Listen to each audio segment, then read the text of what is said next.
Assalamualaikum warahmatullahi wabarakatuh. Oke, salam sejahtera bagi kita semua.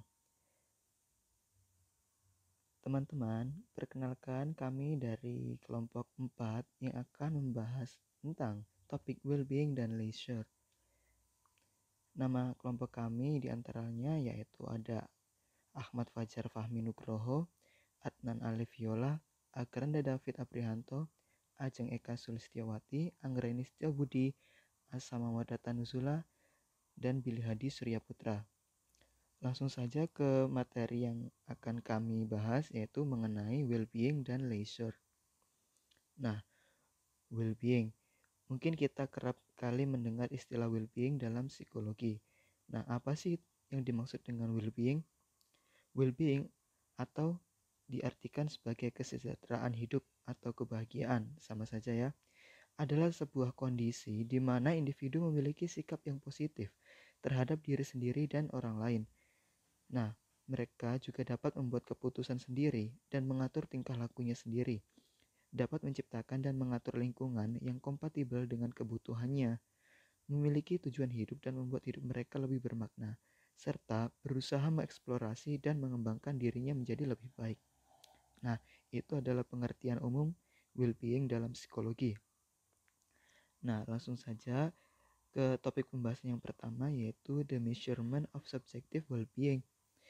Nah, well-being subjektif itu dapat diukur dengan menggunakan pendekatan langsung.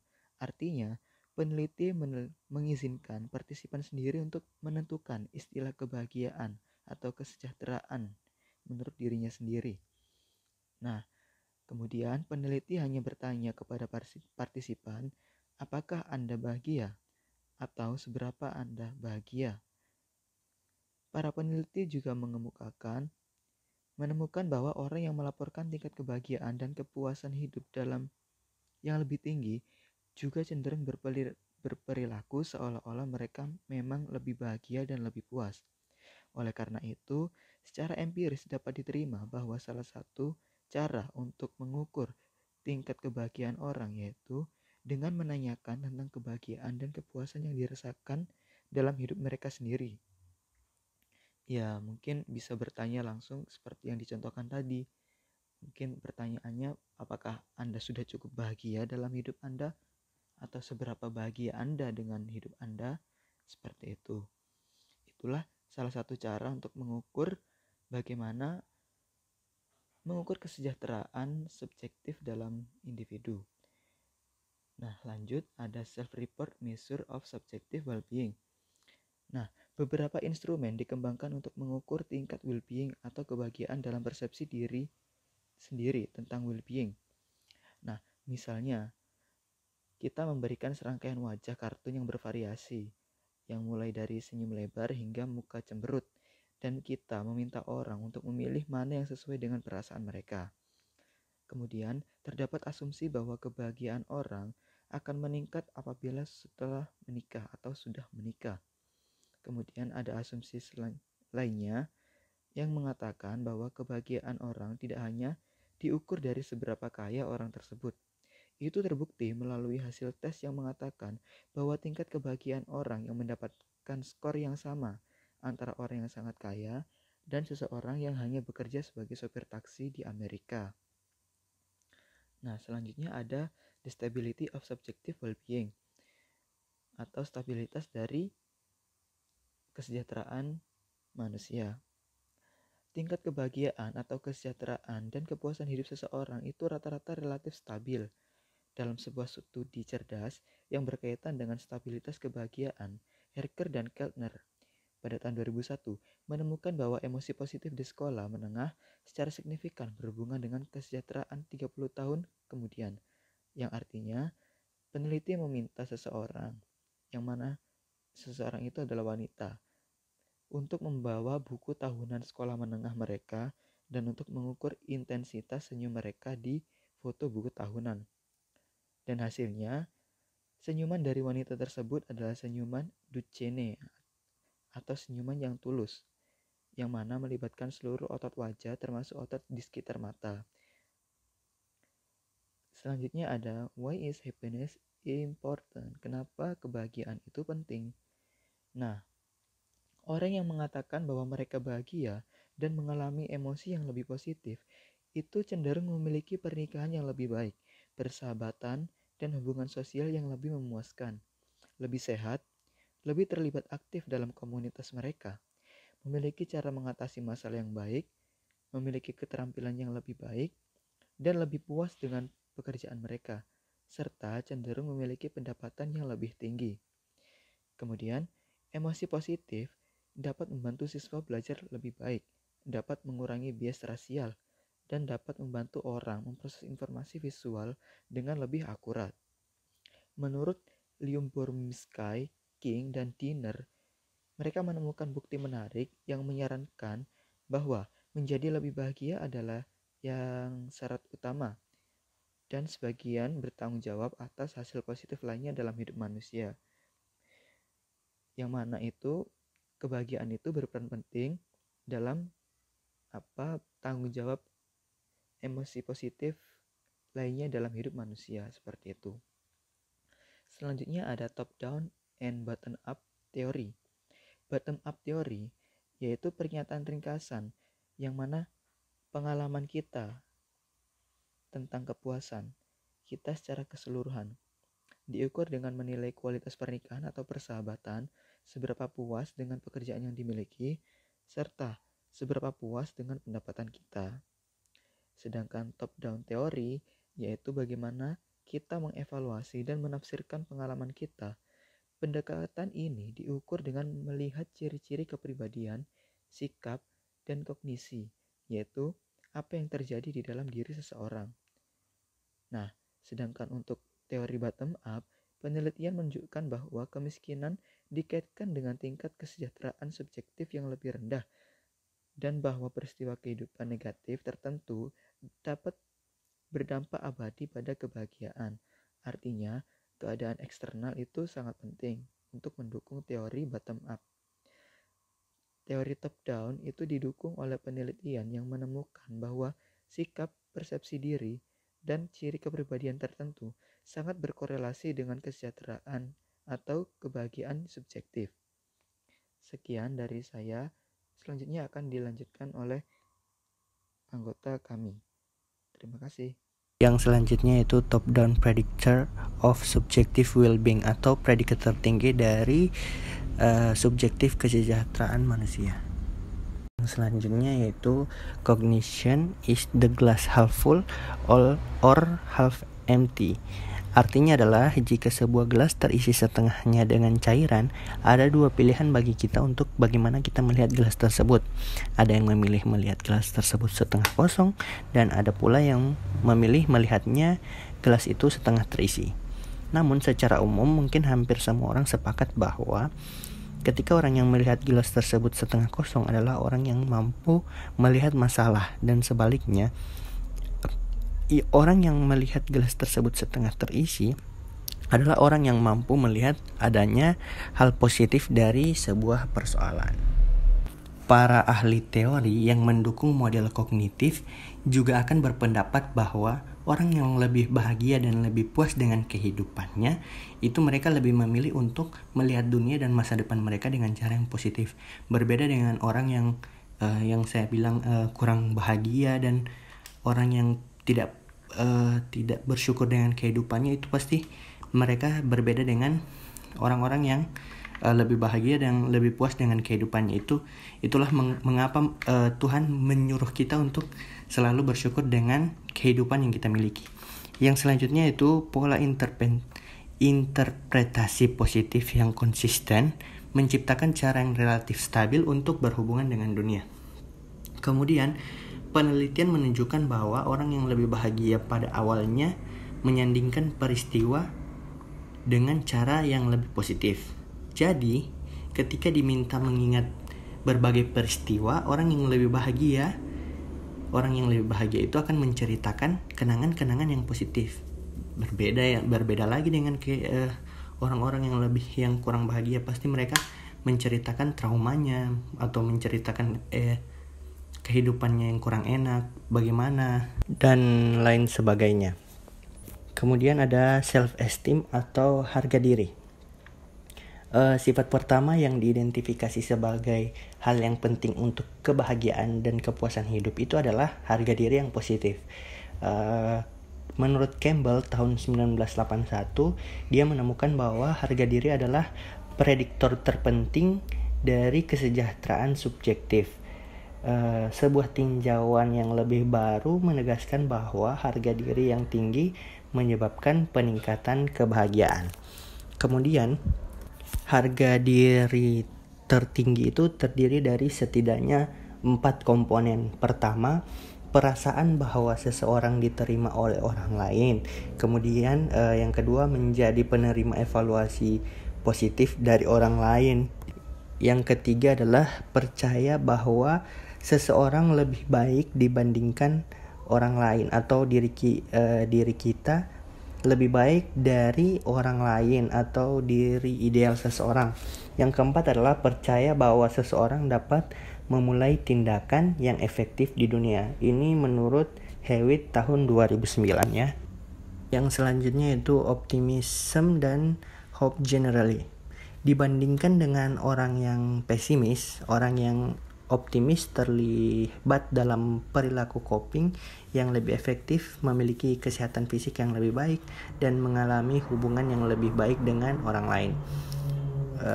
Orang optimis juga memiliki kepercayaan diri dan ketekunan yang lebih besar ketika menghadapi tantangan. Peneliti menyarankan bahwa elemen kunci dalam optimisme adalah adanya harapan yang positif. Nah, optimisme telah dikonseptualisasikan dalam dua cara utama, yaitu pertama, dapat dilihat sebagai optimisme disposisional atau ekspektasi global bahwa peristiwa akan berjalan dengan lebih baik di masa depan. Yang kedua adalah optimis didefinisikan sebagai gaya penjelas atau cara orang menafsirkan penyebab peristiwa masa lalu dalam hidup mereka. Yang selanjutnya adalah sense of control and self-efficacy atau rasa kontrol dan kemajuan terhadap diri sendiri. Nah, rasa memiliki kendali pribadi itu mengacu pada keyakinan bahwa seseorang memiliki sarana untuk memperoleh hasil yang diinginkan dan untuk menghindari yang tidak diinginkan. Kemudian beberapa peneliti berspekulasi bahwa kebutuhan untuk kontrol adalah motif utama yang mendorong setiap motif lain dalam hidup, dan itu adalah kebutuhan bawaan.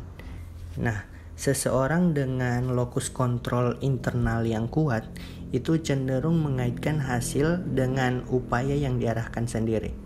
Nah, lokus kontrol eksternal adalah keyakinan bahwa hasil dalam hidup seseorang disebabkan oleh faktor-faktor di luar kendali langsung seseorang. Lokus internal itu adalah keyakinan bahwa hasil dalam hidup seseorang itu disebabkan oleh orangnya itu tersebut. Nah, di sini cuma dijelaskan lokus kontrol eksternal, yaitu adalah keyakinan bahwa hasil dalam hidup seseorang disebabkan oleh faktor-faktor di luar kendali langsung seseorang. Yang selanjutnya adalah self-efficacy atau kemajuan terhadap diri sendiri. Itu adalah konsep dengan asosiasi yang kuat untuk mengontrol dan berharap. Dan menurut Bandura, ini melibatkan keyakinan pada kapasitas seseorang untuk menghasilkan efek yang diinginkan oleh tindakan sendiri. Jelas, self-efficacy juga sangat mirip dengan rasa kendali, harapan, dan optimisme. Nah, seperti konstruksi lainnya, ini terkait dengan kesejahteraan yang lebih tinggi sepanjang umur. Yang selanjutnya adalah comment on the cognitive prediction. Studi menemukan bahwa ilusi positif tentang diri dan kendali terkait dengan kesejahteraan dan optimisme yang dilaporkan oleh diri sendiri. Nah, kemudian beberapa ahli menyarankan bahwa standar perilaku sosial dan budaya itu memberi kita konteks untuk perbandingan dan standar aktual yang kita gunakan untuk membuat penilaian seperti itu. Hasilnya menentukan perasaan kita akan nilai dan harga diri. Kemudian, studi telah menemukan bahwa orang yang lebih bahagia sering menggunakan perbandingan sosial ke bawah. Yang selanjutnya yaitu positive relationship with other people atau berhubungan positif dengan orang lain. Kebutuhan antar interaksi sosial mungkin bawaan dari spesies kita. Mungkin juga bahwa hubungan yang signifikan antara kesejahteraan subjektif yang tinggi dan kepuasan dengan keluarga dan teman ditemukan secara universal dalam studi lintas budaya tentang kesejahteraan. Menarik untuk dicatat bahwa dampak prediktor lain dari kesejahteraan subjektif meningkat jika seseorang memiliki dukungan sosial yang baik. Artinya, ketika individu merasa memilih dukungan sosial, ada peningkatan efek pada kesejahteraan subjektif seperti harga diri lebih positif, optimisme, dan kontrol yang dirasakan menjadi lebih baik. Yang selanjutnya akan dilanjutkan oleh teman saya. Money, income, and wealth. Memiliki uang yang lebih dapat menjadikan penawar stres, memberikan akses kesehatan yang lebih bagus, dan lebih sedikit khawatir tentang pemenuhan kebutuhan hidup. Pendapatan yang tinggi terkait dengan kepuasan hidup yang tinggi juga. Menjadi miskin menurunkan peluang bahagia lebih banyak, dan menjadi kaya meningkatkan peluang bahagia lebih banyak pula. Uang mungkin berbahaya bagi kesejahteraan, karena di antara temuan yang konsisten tentang uang, bahwa peningkatan pendapatan biasanya memicu aspirasi materialistis. How money can increase subjective well-being? Bukti menunjukkan bahwa kebahagiaan datang dari orang-orang yang menggunakan uang yang mereka miliki. Material purchase yaitu memberi barang-barang yang disukai. Experimental purchase yaitu pengalaman yang dilakukan bersama teman dan keluarga, seperti family vacation atau membantu memenuhi personal goals.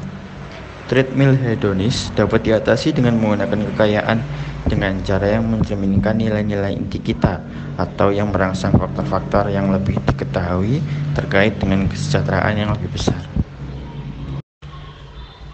Gender. Are men or women happier? Wanita secara umum melaporkan kebahagiaan sedikit lebih tinggi dari pria, dan hampir semua analisis yang dipublikasikan sebelum tahun 1990 setuju akan hal itu. Kebahagiaan wanita terus menurun secara bertahap sejak tahun. Wanita umumnya menunjukkan kesejahteraannya melalui positive self-esteem, greater harmony, dan kedekatan dalam hubungan mereka, passive leisure, dan agama.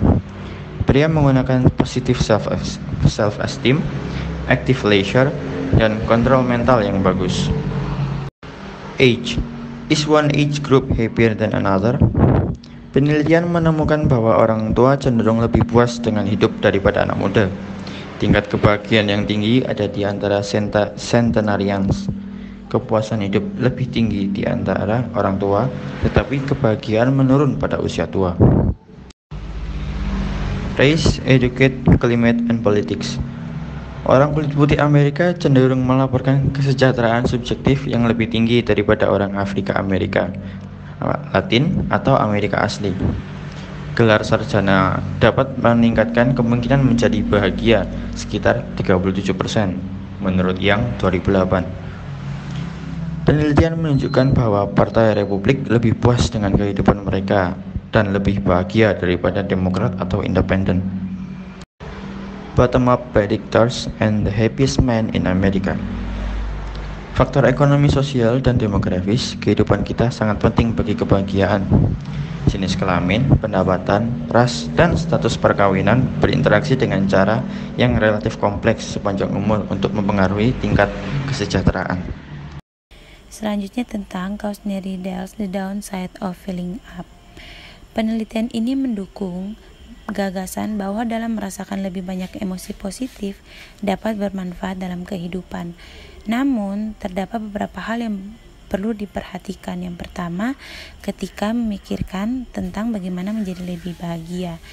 Sedangkan dampak dari bagaimana jadi bahagia itu, yang pertama dapat mengganggu kesejahteraan dan dapat menurunkan kesehatan fisik. Mengapa demikian? karena mereka cenderung membuat keputusan sendiri, berpikir stereotip yang artinya menilai seseorang berdasarkan persepsi mereka, seperti sebelum kita mengenali orang, khususnya orang baru. Kita sudah memikirkan atau bisa dikatakan menilai orang itu dari luarnya saja, atau berangan-angan tentang orang tersebut, atau terlalu sering mengandalkan jalan pintas. Bisa dikatakan terlalu menggampangkan sesuatu dan kecil kemungkinan untuk tidak menyalahkan diri sendiri meskipun sering berbuat suatu kesalahan. Selanjutnya beralih ke harga diri. Kebanyakan orang menyadari bahwa harga diri mungkin dapat terbilang tinggi, harga diri tinggi. Nah, memiliki pandangan yang terlalu disukai tentang kemampuan seseorang sebenarnya adalah kesalahan penilaian yang umum. Dapat dilihat ilusi positif yang seringkali menurunkan kemampuan untuk dapat membedakan akurasi dari kesalahan dalam banyak tugas pengambilan keputusan. Baumeister dan rekan-rekannya menunjukkan hal ketika orang dengan harga diri yang sangat tinggi, dia kemungkinan besar akan merasakan terancam. Mereka dapat menetapkan tujuan yang tidak realistis, yang memiliki potensi kegagalan yang dapat terbilang lebih besar. Kemudian ada optimisme, adalah rasa keyakinan yang tidak berdampak baik atau bagus. Jenis optimisme yang tidak realistis ini dapat menciptakan rasa aman yang salah dan bias dalam persepsi risiko dalam beberapa kasus, dan juga dapat mengakibatkan fatal. Misalnya, banyak orang percaya bahwa risiko mereka sendiri untuk sebuah kasus seperti penyakit jantung lebih rendah daripada risiko statistik mereka untuk kejadian tersebut. Jenis optimisme yang tidak realistis ini dapat menciptakan rasa aman dan bias dalam persepsi risiko dalam kasus tersebut, dapat mengakibatkan fatal juga. Orang yang sangat optimis kemungkinan juga menyerah pada tugas-tugas yang dianggapnya sulit dibandingkan dengan orang lain. Artinya, kecuali orang yang optimis sangat termotivasi untuk menyelesaikan suatu tugas, mereka mungkin tidak ingin merusak pandangan mereka dengan mengambil resiko kegagalan itu sendiri. Kemudian ada kekuatan berpikir positif. Nah, dapat memiliki sisi negatif bagi sebagian orang. Mereka yang memiliki harga diri rendah sebenarnya mereka yang lebih buruk. Setelah mengulangi penegasan, saya orang yang menyenangkan, atau ketika diminta untuk memikirkan bagaimana penegasan itu benar bagi mereka, demikian pula mereka yang mendapatkan skor tinggi pada neurotisme tidak merasakan emosi negatif yang kurang ketika diminta untuk menilai kembali sebuah peristiwa negatif di masa lalu mereka. Selanjutnya ada increasing happiness and life celebration, yang artinya meningkatkan kebahagiaan dan kepuasan hidup. Seperti yang kita tahu bahwa dalam meningkatkan kebahagiaan dan kepuasan hidup, kita memerlukan adaptasi terhadap lingkungan dan orang-orang di sekitar. Ketika dihadapkan pada tingkat stimulus positif tertentu, pasti kita akan beradaptasi dengan tingkat yang relatif cepat. Pada saat beradaptasi dengan stimulus positif dan tidak lagi merasakan efeknya disebut dengan adaptasi hedonik, di mana membutuhkan tingkat pendapatan yang terus meningkat untuk mendapatkan dorongan positif dari peningkatan pendapatan tersebut. Ketika awalnya kita merasa sesuatu yang menyenangkan dari pengalaman positif, kebahagiaan kita banyak berkaitan dengan fakta bahwa tingkat dasar kebahagiaan baru saja berubah. Maksudnya apa yang telah terjadi pada pengalaman kita tapi memiliki pengalaman yang positif tersebut, nah kemungkinan besar akan menjadi suatu kenyataan di kehidupan selanjutnya dan bisa mengubah kita. Selanjutnya ada intense and frequency of positive emotion, yang artinya apakah orang lebih bahagia jika mereka merasakan perasaan positif ringan setiap hari atau jika mereka merasa sangat bahagia sekali seminggu. Dalam penelitian emosi menyatakan bahwa kita memilih beberapa momen dari ingatan kita dalam menentukan bagaimana perasaan kita tentang seluruh peristiwa yang terjadi di masa lalu. Secara khusus dalam memilih emosi yang paling kuat dari ingatan emosi terakhir kita. Kemudian ada strategies for creating a good mood, artinya strategi untuk menciptakan suasana hati yang baik. Nah, cara langsung untuk mengubah kesejahteraan subjek seseorang adalah dengan yang pertama, melakukan sesuatu yang dapat meningkatkan rasio emosi positif dan negatif dalam hidup seseorang. Yang kedua, mengembangkan berbagai strategi untuk meningkatkan frekuensi emosi positif. Nah, kebanyakan orang yang mengembangkan berbagai strategi untuk meningkatkan frekuensi emosi positif, memang kebanyakan orang cukup pintar dalam menemukan cara untuk keluar dari suasana hati yang buruk. Misalnya, banyak orang yang melaporkan bahwa mereka meningkatkan suasana hati mereka dengan mendengarkan musik. Namun, musik dapat berdampak positif pada kesehatan. Mungkin tergantung pada jenis tertentu serta karakteristik seseorang. Misalnya juga terdapat satu studi yang menemukan bahwa pria bereaksi lebih agresif setelah mendengarkan musik health mental. Dan studi lainnya menemukan peningkatan angka bunuh diri di wilayah metropolita Amerika Serikat dengan penonton lebih besar untuk mendengarkan musik country. Oke, selanjutnya ada Fordyce Happiness Training Program. Intervensi awal untuk meningkatkan kebahagiaan adalah program pelatihan kebahagiaan yang dikembangkan oleh Michael Fordyce. Dia merancang pengajaran tentang 14 dasar kebahagiaan yang sudah dikelompokkan dengan cara berikut. Yang pertama, mengubah kegiatan, artinya menjadi lebih aktif, menjadi produktif dalam pekerjaan yang bermakna dan terorganisir. Kemudian yang kedua, mengubah pemikiran, artinya berpikir optimis, mengarahkan diri ke masa kini dan berpikir bahwa kebahagiaan adalah yang terpenting dalam hidup.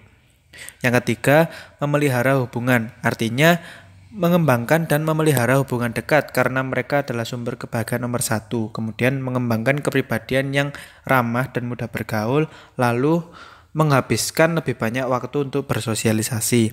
Kemudian yang keempat yaitu menghargai pertumbuhan pribadi. Artinya pribadi tumbuh menjadi pribadi yang sehat. Contohnya adalah menjadi diri sendiri. Kemudian yang kelima, yang terakhir yaitu mengurangi emosi negatif. Artinya menghilangkan perasaan negatif. Contohnya yaitu bisa dengan berhenti khawatir seperti itu. Oke, lanjut di slide selanjutnya. Di sini ada comments on Fordyce program. Fordyce menegaskan bahwa kita harus menurunkan harapan dan aspirasi. Dengan demikian, orang harus kurang perfeksionis, baik tentang diri mereka sendiri dan orang lain.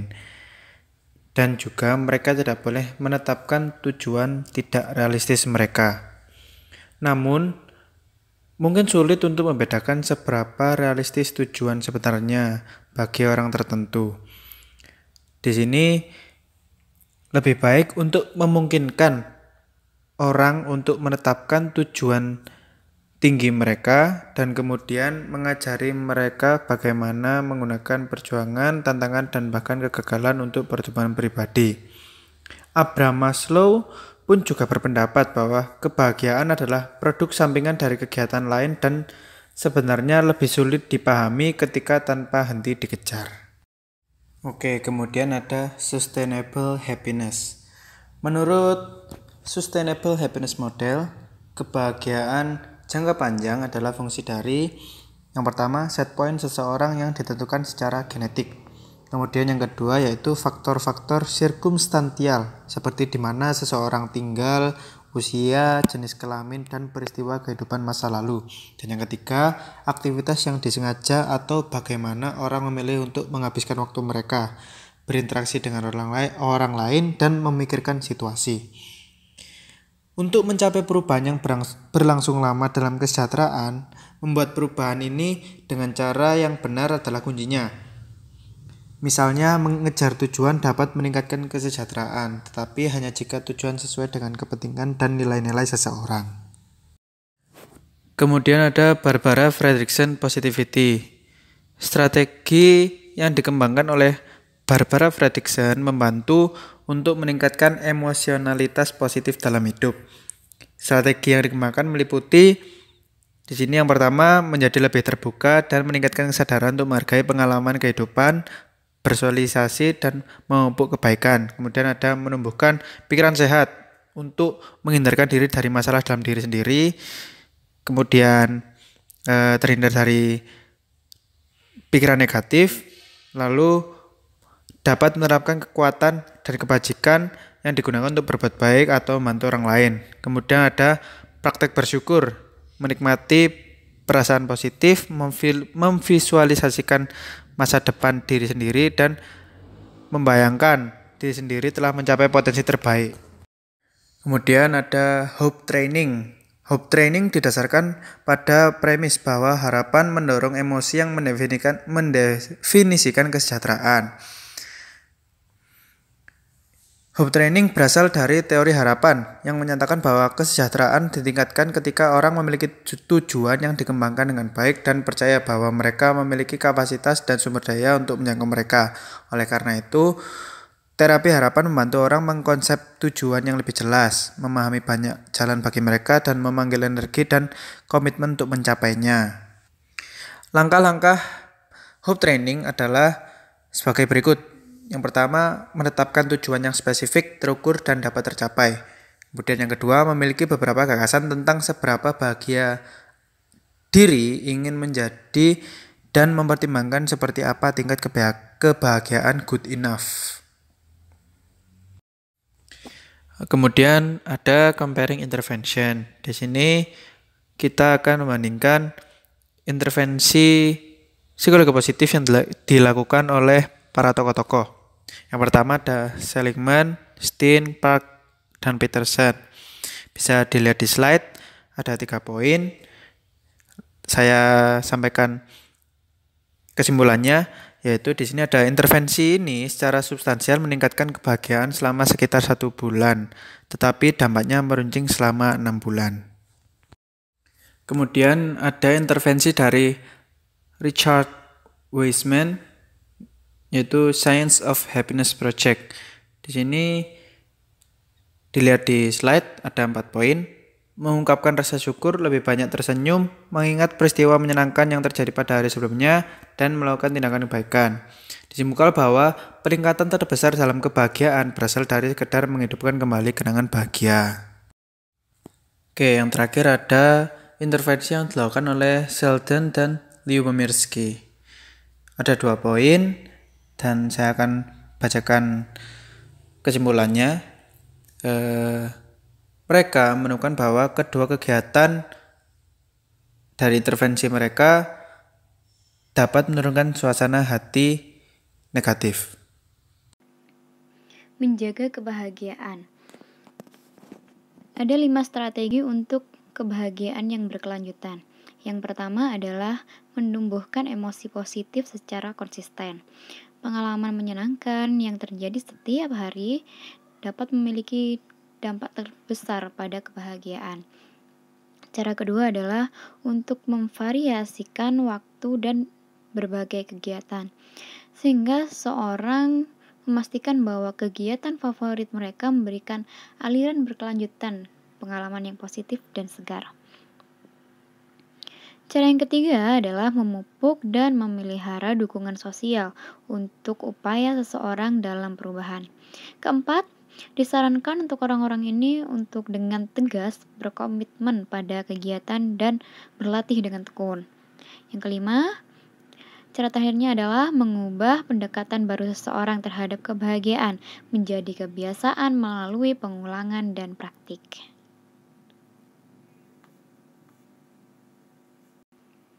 Komentar umum tentang meningkatkan kebahagiaan.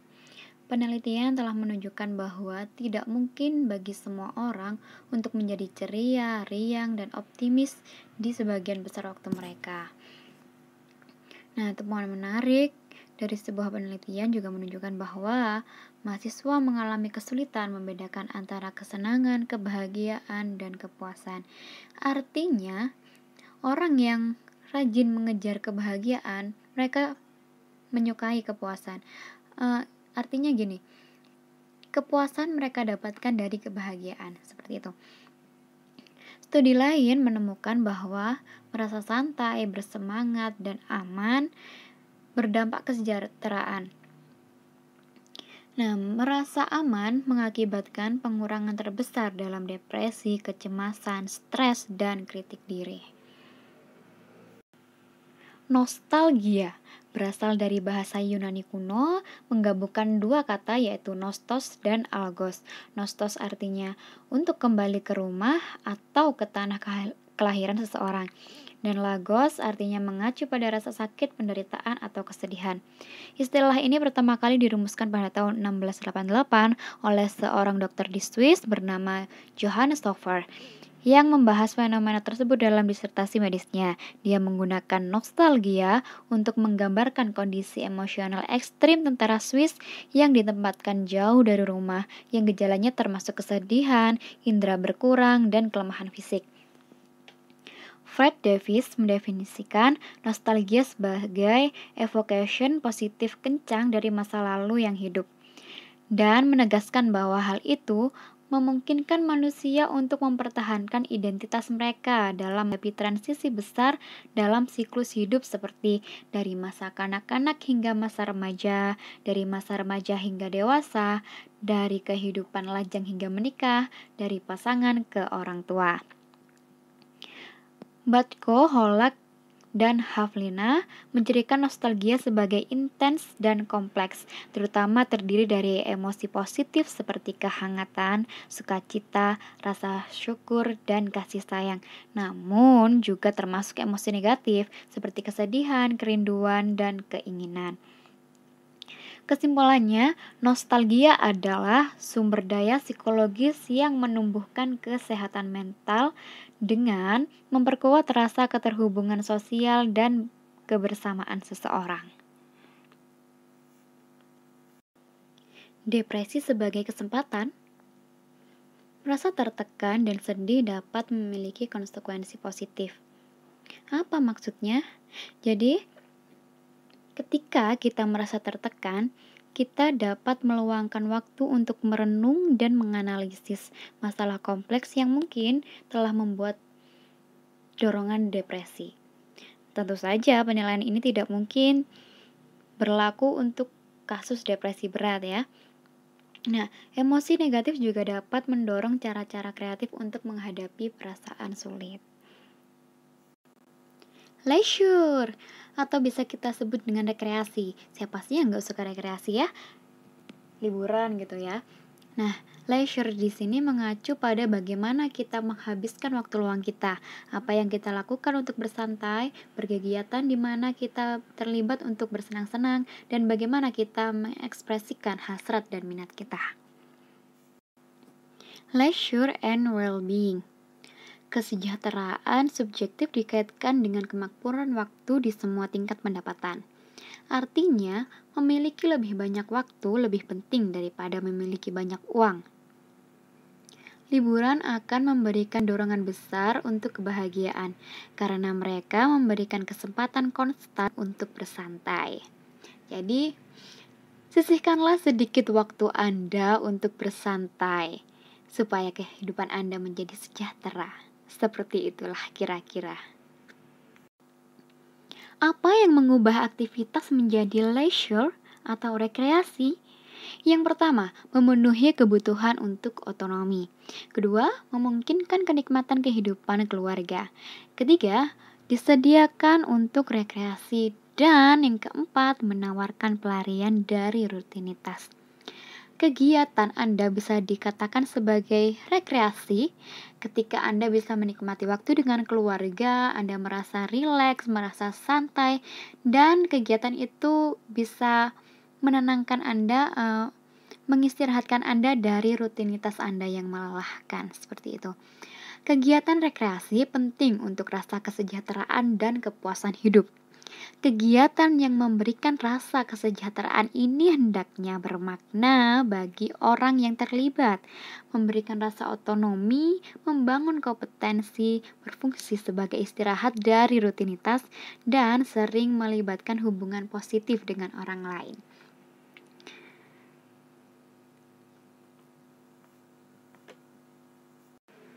Oke, sekian dari kelompok kami. Terima kasih.